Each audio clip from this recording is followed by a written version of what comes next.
हाँ तो नमस्कार दोस्तों, तो मैं चंद्रिका अग्रवाल आज के वीडियो में स्वागत करने वाले हूँ कि आज खेसारी लाल यादव का एक गाना आया है। उस गाने का क्या रिस्पांस है, कैसे है, क्या है, नहीं, सब बताएंगे, बने रहिए। हाँ तो सबसे पहले आप लोग गाना का पोस्टर देखिए। हाँ तो दोस्तों ये रहा गाना का पोस्टर। गाना का टाइटल है ए राजा धइले रहा, जो कि चांदनी से इसमें काम किया है, एक्टिंग। और गाना कैसा है सुनना चाहोगे? सुनो।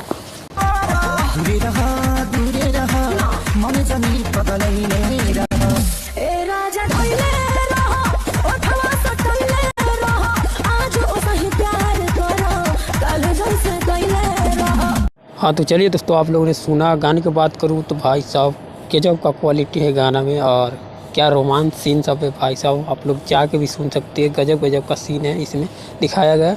बाकी ये गाना वायरल भोजपुरी चैनल पे रिलीज हुआ है, जो कि शानदार गाना है, जाके आप लोग सुनिए। बाकी हमारे चैनल को सब्सक्राइब करिए और जल्दी से जल्दी 200 सब्सक्राइबर पुराइए। Bye bye.